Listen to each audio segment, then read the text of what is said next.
What if I told you that Bruce Lee didn't die of natural causes, but was silenced by forces that feared his true power? That behind the martial arts icon, there existed a man who had discovered secrets that could shake the foundations of global power. This is one of the most dangerous investigations I've ever undertaken. A story that blends classified government documents, mysteriously disappeared witnesses, and evidence that has been systematically destroyed for over 50 years. Today we're diving into the dark side of Bruce Lee's legend that nobody has ever told. Prepare to discover connections with secret organizations, government experiments, and a conspiracy that extends from Hollywood to the highest echelons of world power. But let me be clear, this is speculative narrative based on fragments of evidence, leaked documents, and theories that have circulated for decades in the most secret circles. You decide what's real and what's fiction, so prepare to question everything you thought you knew about Bruce Lee, because the story you're about to hear will forever change your perception of the man who became legend. The birth of the threat, November 27, 1940, San Francisco. What the official records don't tell you is that Bruce Lee's birth was accompanied by events that caught the attention of organizations monitoring anomalies in the population. Documents recently leaked from Project MKUltra reveal that children born under specific astrological conditions were cataloged in secret government files. Bruce Lee was born under the sign of the metal dragon during a lunar eclipse that ancient Chinese texts described as the moment when dragons awakened to change the world. But it wasn't just the astrology that drew attention. It was the phenomena. Witnesses at Chinese hospital reported that during labor, all clocks stopped exactly at 7:12 a.m. Lights flickered in rhythmic patterns. And when Bruce gave his first cry, 3 hospital windows simultaneously shattered without explanation. The head midwife, Mei Ling, would later tell her family, before mysteriously disappearing in 1955, that baby Bruce's eyes seemed too old, as if they already knew secrets they shouldn't know. She also mentioned experiencing visions of dragons flying over battlefields, and that an ethereal voice whispered, "This one will change the world, but the world will try to destroy him." Hospital records, obtained through Freedom of Information requests, revealed that newborn Bruce displayed reflexes and muscle coordination that were unprecedented in medical literature. Dr. Margaret Chen, the pediatrician who examined Bruce, kept private notes describing unusual bioelectric readings and anomalous brain wave patterns that she couldn't explain. Bruce's father, Lee Hoi-chun, never spoke publicly about the strange events, but private letters discovered in 2019 reveal his growing concern about watchers, men in dark suits who appeared regularly near their home, always present when Bruce was in the yard. Childhood under surveillance. If you're finding this story intriguing, hit that like button to help me continue investigating these mysteries, and subscribe to the channel. We have many more shocking revelations ahead. During his childhood in Hong Kong, Bruce demonstrated abilities that went far beyond normal. His first Wing Chun instructor, IP Man, maintained detailed diaries about his students. These diaries, discovered after his death, contained disturbing observations about Bruce. The Lee boy doesn't just learn techniques, IP Man wrote. He seems to connect with an energy I don't understand. Sometimes during training, I feel as if he's channeling something much older and more powerful than any traditional martial art. More alarming were reports that Bruce, at age 13, had developed the ability to sense his opponent's movements before they executed them. During sparring sessions, he frequently dodged attacks that hadn't yet begun, moving with a fluidity that seemed to anticipate reality by several seconds. Fellow students reported incidents where Bruce demonstrated strength disproportionate to his age. In one documented case, during a fight with a local gang, witnesses claimed Bruce moved so quickly that he seemed to be in multiple places simultaneously. The entire gang, 8 older teenagers, was defeated in less than 30 seconds. What happened afterward intrigued investigators decades later. Several gang members reported recurring nightmares, dreams where Bruce appeared as a shadowy figure, surrounded by dragons, whispering warnings about not challenging forces they couldn't comprehend. The secret networks of Hollywood. When Bruce arrived in Hollywood in the late 1960s, his entry into the film industry was facilitated by a network extending far beyond entertainment. Steve McQueen, James Coburn, and other actors who became his students were members of a secret society known as the Western Dragon Circle, an elite group studying Eastern philosophies and esoteric practices. Bruce wasn't just teaching martial arts to these celebrities. He was transmitting knowledge acquired through mysterious sources. Secret audio recordings reveal Bruce discussing concepts that didn't appear in any known martial text. The real fight isn't against the opponent you see, Bruce said during a recorded session. It's against the invisible forces that control reality. When you awaken to your true potential, they notice, and when they notice, they act. During this period, Bruce began receiving job offers from organizations with no apparent connection to entertainment, proposals for special consultancies involving travel to undisclosed locations and participation in highly confidential human development studies. Roman Polanski later recounted a disturbing conversation. Bruce told me he had been approached by people claiming to represent government agencies. They wanted to study his methods, understand how he achieved such extraordinary results. Bruce was terrified they would use this knowledge to create more sophisticated forms of control. The dangerous philosophy, the development of Jeet Kune Do wasn't just martial arts evolution, it was a philosophy that threatened fundamental structures of social control. The famous phrase, "be like water," wasn't just about adaptability. It was code for something much deeper. Bruce's private manuscripts, discovered in a Swiss bank vault in 2018, reveal his philosophy was based on ancient texts obtained during a secret journey to Tibet in 1969. This trip, appearing in no official records, lasted 3 months and was described by Bruce as the awakening to reality's true nature. In these manuscripts, Bruce described techniques beyond physical combat.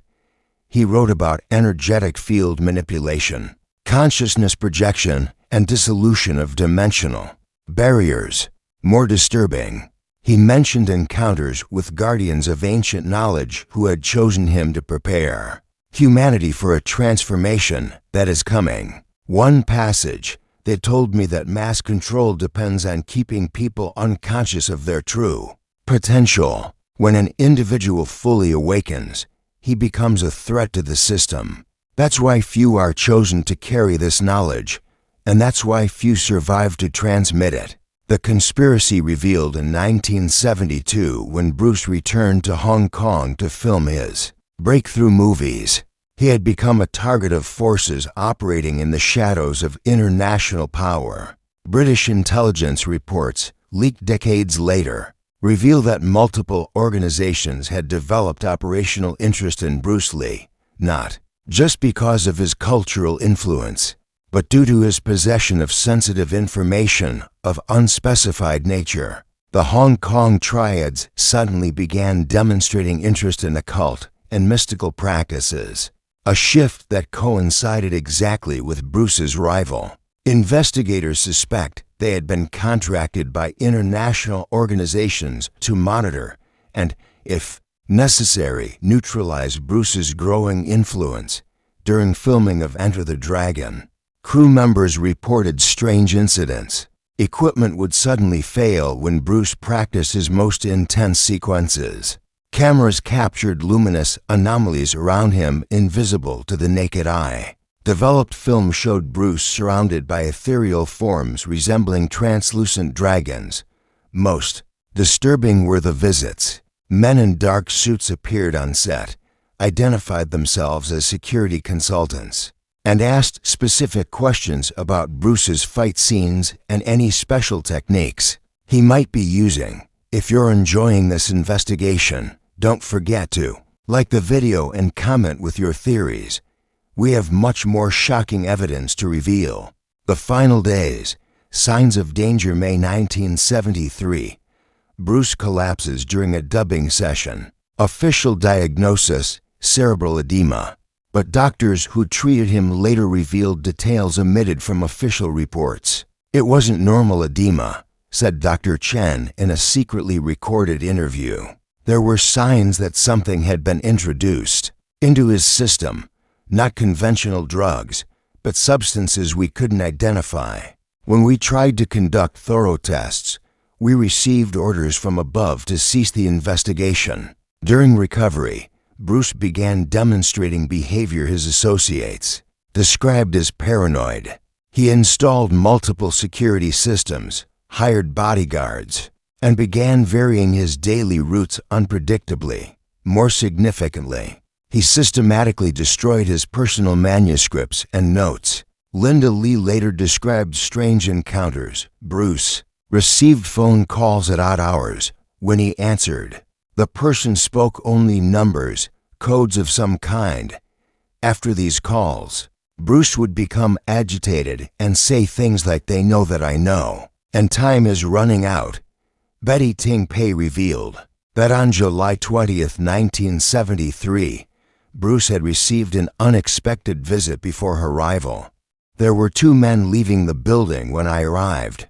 Bruce was visibly disturbed and kept looking out the window. He told me they weren't from the film industry. They knew things about his personal life that weren't public knowledge. They had come with what Bruce described as an ultimatum. The final night.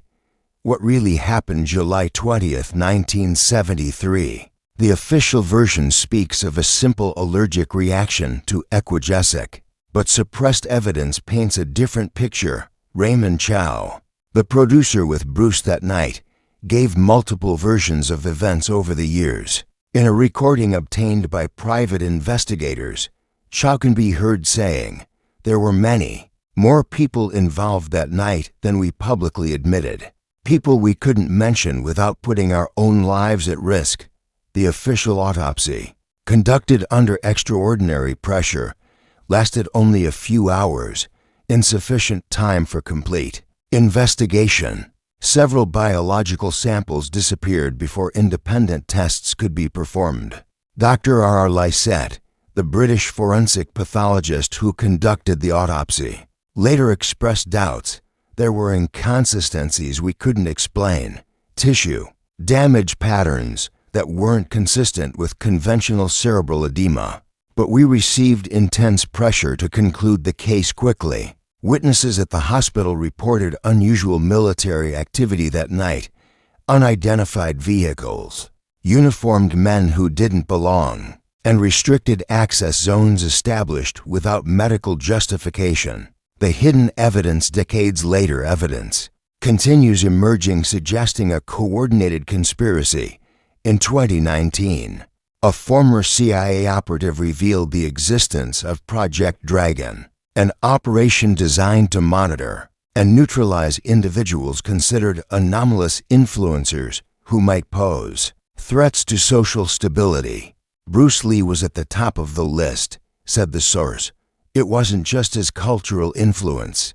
It was what he had discovered about the nature of reality and human potential, information that, if widely disseminated, could fundamentally alter global power structures. Declassified military files reveal contemporary experiments with neurochemical weapons that could induce symptoms identical to cerebral edema while leaving minimal detectable evidence. These weapons were being tested precisely during the period of Bruce's death. Most shocking, military satellite photographs show unusual activity at the cemetery where Bruce was buried in the weeks following his funeral. Nighttime excavations, presence of specialized personnel, and subsequent reburial that was never officially explained. Contemporary witnesses speak. James Coburn, before his death in 2002, left sealed testimony opened only in 2020. He described being approached by government agents after Bruce's death. They wanted to know everything Bruce had taught me, every conversation we'd had about consciousness, energy, human potential. They made it clear that discussing Bruce's true teachings publicly would have consequences. Steve McQueen's widow revealed her husband had been convinced Bruce was murdered. Steve had evidence that Bruce had given him for safekeeping. After Bruce died, Steve became paranoid about his own safety. He told me that if anything happened to him, I should destroy all materials related to Bruce's teachings. The truth emerges from the shadows. The evidence accumulated over 5 decades points to an inescapable conclusion. Bruce Lee didn't die of natural causes. He was eliminated by a conspiracy involving multiple levels of power, from local criminal organizations to international intelligence agencies. His crime was twofold. First, he had accessed ancient knowledge that challenged fundamental paradigms about human nature and reality. Second, his growing global influence gave him the power to share this knowledge with millions of people. The conspirators were dealing not just with a charismatic movie star, but with someone who had achieved levels of human development that threatened every system. Based on limitation and control, Bruce represented proof that human potential was far greater than society admitted. The assassination was carried out using advanced neurochemical weapons that could induce fatal brain swelling while appearing to be natural medical events. The cover-up involved coordination between multiple agencies and organizations worldwide. The conspirators underestimated only one thing: the enduring power of the legend. They tried to silence. Every attempt to suppress the truth only strengthened the mystery. Every destroyed document generated 10 theories. Every silenced witness inspired 100 investigators. The immortal legacy today, 50 years later. Bruce Lee's influence continues growing, but for those who know the complete truth, every film watched, every philosophy studied, every technique practiced is also an act of resistance. Bruce's real fight wasn't on movie screens. It was against forces that preferred to silence him rather than allow him to transform the world. And in that fight, even in death, he may have won. The knowledge he tried to share continues spreading through underground networks. His philosophical writings, though officially suppressed, circulate in encrypted digital formats. His advanced techniques are taught in secret, passed from teacher to student in the ancient tradition. Bruce Lee's assassination succeeded in silencing the man, but it failed to silence the movement he had begun. It provided that movement with its most powerful symbol, proof that the knowledge he taught was dangerous enough to kill for. This was the investigation into the dark side of Bruce Lee's legend that nobody dared tell. A story that blends documented facts with theories that challenge our understanding of reality. What do you think about these revelations? Do you believe Bruce Lee really discovered secrets that made him a target? Leave your comment below sharing your theories and reflections. If this investigation impacted you, don't forget to like the video, subscribe to the channel, and activate notifications. We have many more shocking conspiracies and unsolved mysteries to explore together. And you? Do you know other cases of public figures who may have been silenced for knowing too much? Comment your suggestions for our next investigations. Remember, the truth is out there, waiting to be discovered. It's up to us to decide if we have enough courage to seek it. Until the next revelation.